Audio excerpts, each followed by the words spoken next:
The phone record clip shows the flaps were not extended. The landing gear still down. Why the ram air turbine were active. A Boeing 787 Dreamliner took off from Ahmedabad on what should have been a routine flight to London. 34 seconds later, it fell out of the sky, straight into a crowded student hostel.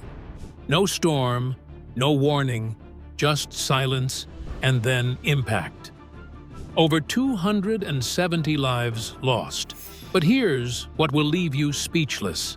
The only surviving footage captured something under that plane that should never have been there. And when you see what it was, you won't believe it. 34 seconds to disaster.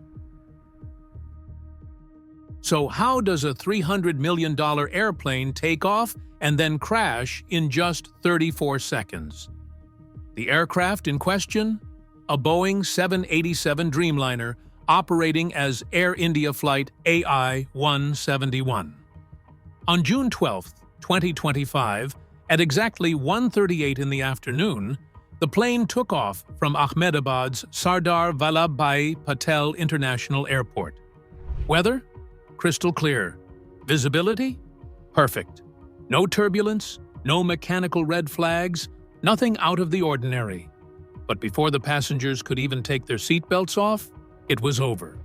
The plane crashed into the hostel canteen of BJ Medical College, right in the heart of the Meghan Ninagar neighborhood. This is a densely packed residential zone. 270 lives were lost, including students on the ground. The only person who walked away was a man named Vishwas Kumar Ramesh, seated in 11A, right beside the emergency exit. At first, officials chalked it up to mechanical failure. But the black box told another story. Because here's the catch. This plane wasn't just unlucky. It had a long history of issues. Back in 2021, it suffered a fuel leak mid-flight and was forced to land in Ankara. Later came cracked windshields, overheating batteries, and even a full cabin electrical shutdown. And yet, every time the aircraft was patched, cleared, and sent back into the sky. A passenger on board that very morning, Akash Vatsa, recorded a short clip before takeoff. In the video, the AC was sputtering, screens were frozen, and seat remotes were dead. His caption read, "This bird shouldn't be in the air." Just hours later, that bird was gone. So what really happened in those 34 seconds? Why did every system, electrical, mechanical, and hydraulic, fail at once? The truth starts to unravel once you look at what the plane had been through in the months leading up to that moment. Its last heavy maintenance was nearly 2 years earlier. One engine was patched in March, and the other inspected in April. The next scheduled full check was not until December, 6 months after the crash.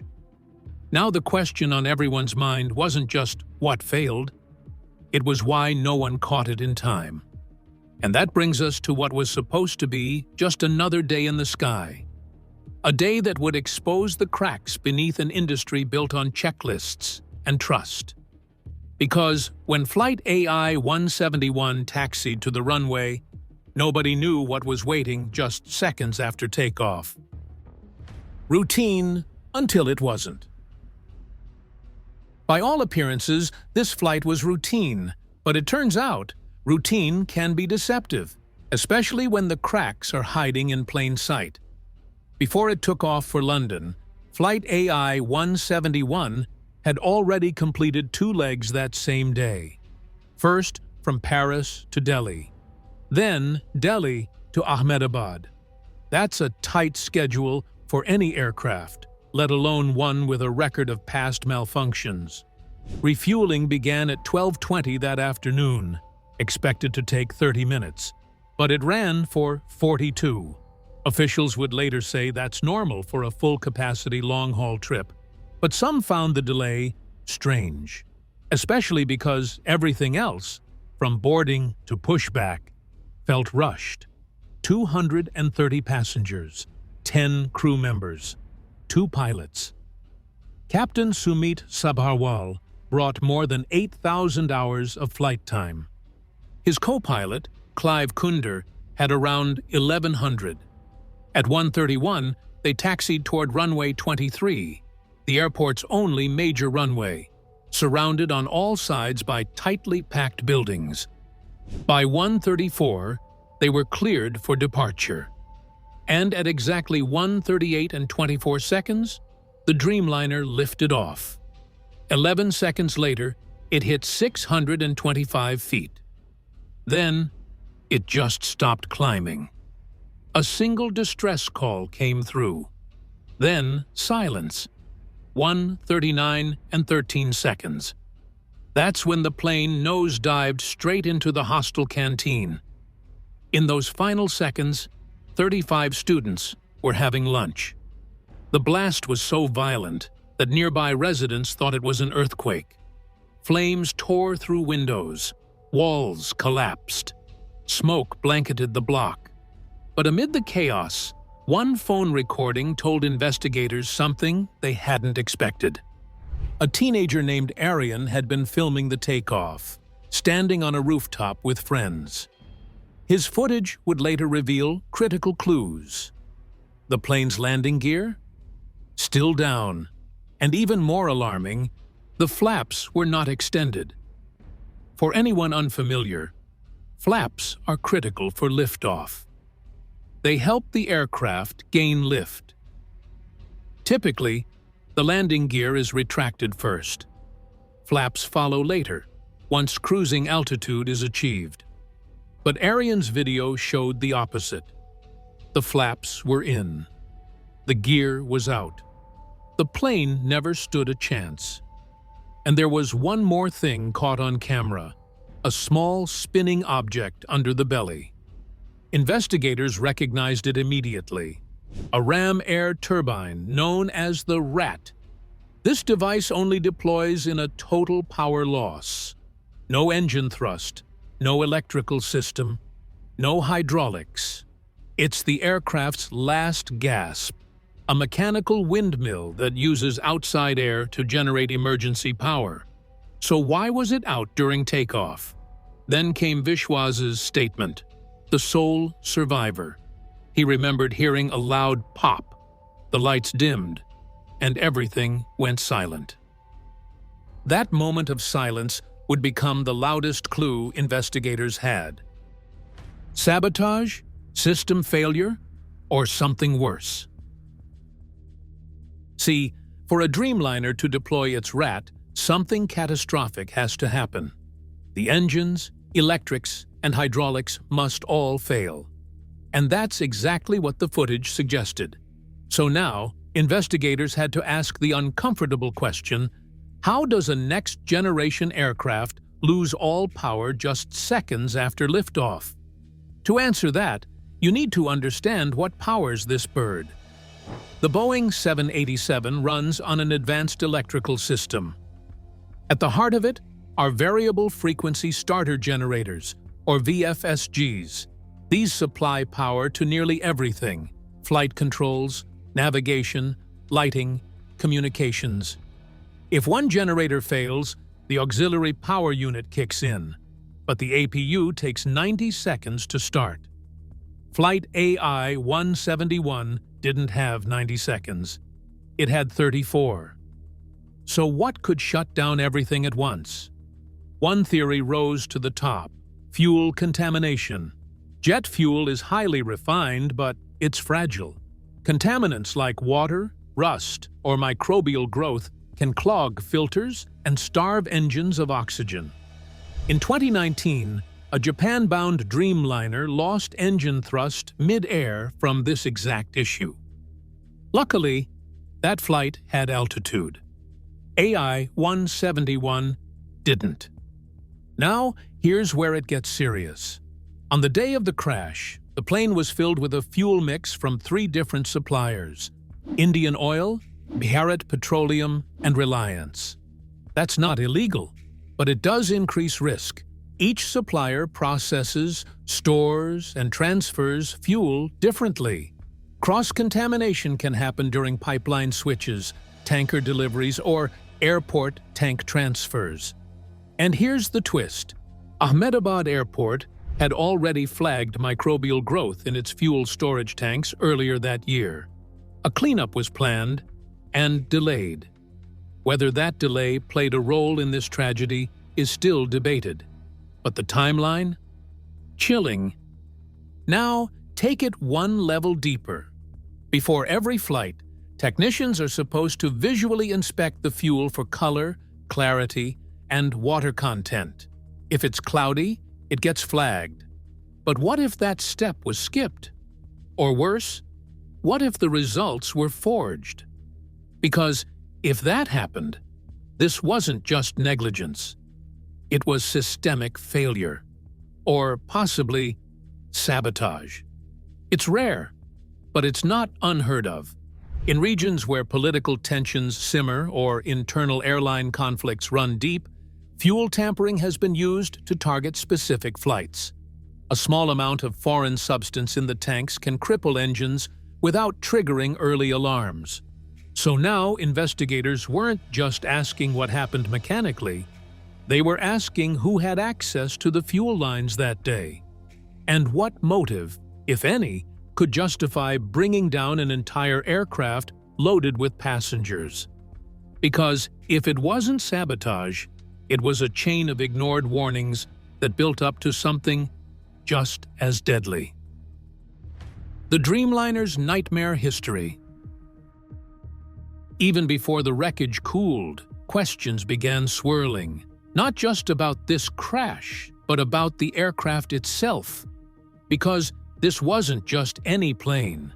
This was a Boeing 787 Dreamliner, a jet once hailed as the future of air travel. Lightweight, efficient, packed with bleeding-edge tech. But behind the glossy promo reels was a history that painted a very different picture. Go back to 2013. Dreamliners around the world were being grounded. The reason? Fires. And not just once. Several planes reported lithium-ion batteries overheating mid-air. The global fleet was pulled from service.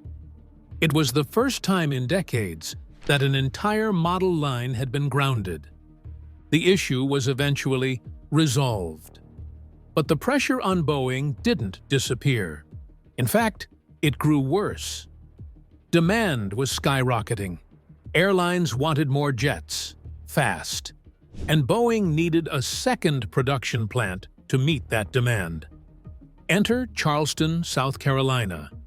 The factory was built fast, staffed fast, and, according to whistleblowers, shortcuts started stacking up just as fast. Former employees told a chilling story. Tools left inside fuselages, metal shavings near sensitive wiring, incomplete inspections rushed through to meet deadlines. One senior inspector even said, "If you gave me a free ticket on a Dreamliner built in Charleston, I wouldn't take it." Guess where Air India's ill-fated flight AI-171 was assembled? Charleston. And it doesn't stop there. Internal memos revealed a pattern. Planes with issues passing quality checks were being cleared anyway, especially when delivery deadlines loomed. Some airlines, worried about quality control, began demanding that their Dreamliners be built only at Boeing's Everett, Washington plant. Air India never made that demand. The very plane that crashed had a known track record: cracked windshields, battery overheating, mid-flight fuel loss, flickering lights, frozen screens, issues that were patched, but not deeply fixed. Each time it returned to service, another risk was layered onto the last. Some of those same issues are now used in training modules for aviation investigators, as real-world examples of systems trying to warn us before failure. One expert put it plainly: passengers weren't complaining. The aircraft was. And it wasn't just this one plane. Weeks earlier, Another Air India Dreamliner had suffered in-flight system failures on a London-Mumbai run. It landed, was inspected, and returned to service within 24 hours. So when Flight AI-171 went down, those who knew the pattern didn't act surprised. Saddened, yes. But surprised? No. Because the question wasn't if something like this would happen. It was when. The survivor's account, in his own words. You've heard the data, you've seen the footage, but none of it can fully explain the trauma like the voice of the one man who walked away. Vishwas Kumar Ramesh, a British national. In the hospital days after the crash, Ramesh spoke with a strange calm. Not denial, but something heavier, like his soul hadn't caught up to what his body survived. He said the aircraft felt like it froze in the air for maybe 5 to 10 seconds. No vibration, just a sudden stillness. Then the cabin lights flickered, green and white, and a violent jolt of thrust threw everything forward. And then, the drop, straight down. He thought he was dead before they even hit the ground. The left side of the Dreamliner tore through the ground floor canteen of the BJ Medical Hostel like a blade. That side of the aircraft, where he was seated, took the full impact. But that same impact? It cracked open a door. That split-second destruction gave him something no one else got. A way out. He saw the opening. Instinct kicked in. No plan, no sound. He jumped. When responders found him, he was bleeding. His skin was scorched. But he was breathing, and he stayed conscious through it all. Doctors later said he was seconds away from being gone. That if he hadn't moved when he did, that gap in the fuselage would have sealed. He spent 5 days in the hospital. Then, unbelievably, walked out on his own. But what the crash did to his body didn't even come close to what it did to his mind, because sitting beside him on that flight was his older brother, Ajay. Ajay didn't make it. Vishwas later carried his brother's coffin with trembling hands. At the funeral, he kept repeating one line like a broken clock. Even I can't believe how I came out of it alive. But it wasn't pride. It was guilt, the kind that follows you when every headline calls you the miracle survivor. Even Prime Minister Narendra Modi visited his bedside, not just to wish him recovery, but to acknowledge what he represented. Experts later explained that crash survival comes down to terrifying math. The angle of impact, the way the metal splits, the seat bolt pattern. It's not strategy. It's physics and chaos. And for Ramesh, it was seat 11A, right beside the emergency exit, right where the fuselage split just enough to make a hole wide enough for one person. One jump, 1 second. That one movement turned him into something he never asked to be. A symbol, not just of survival, but of how thin the line really is between a headline and a headstone. Everyone else on Flight A171 had their story ended mid-sentence. But Vishwas Kumar Ramesh, he's still telling his, "Could this happen again?" In the aftermath of the crash, one question echoed louder than any other. Could this happen again? The wreckage was cleared. The site where the hostel once stood became a memorial. But while the headlines faded, investigators kept digging. What they found pulled the curtain back on a problem much bigger than one flight. During an emergency audit by the Directorate General of Civil Aviation, dozens of Dreamliners across India, not just Air India, showed something troubling. Minor faults logged not as safety issues, but as observation only. That's a loophole, one that allows planes to fly with unresolved problems as long as each one alone doesn't compromise flight safety. But here's the issue. Flickering cockpit lights? Observation only. Faulty air conditioning?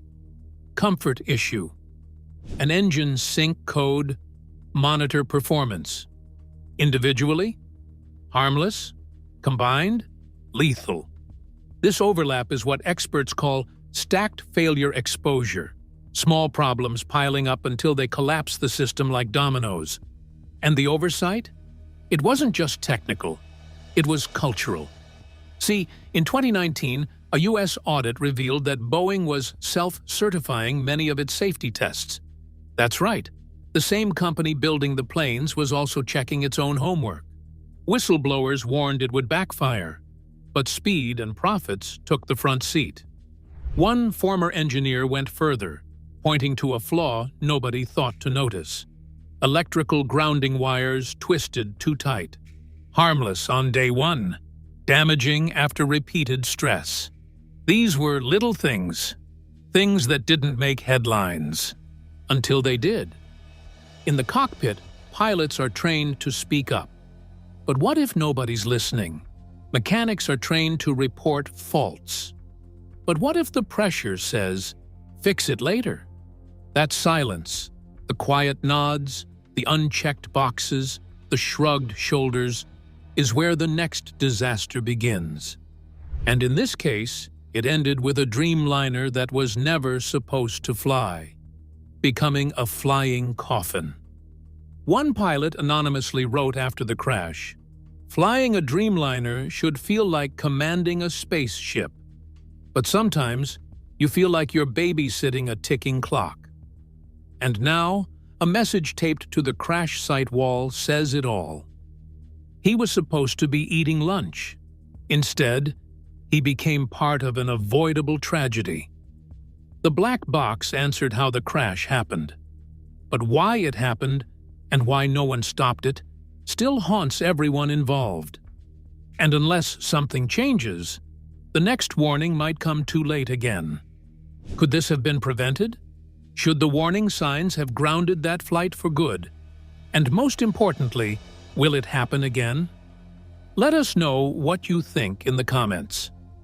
If stories like this make you question everything you thought you knew about air travel, hit that subscribe button and turn on notifications. Because what's coming next might just shake your trust in the skies even more.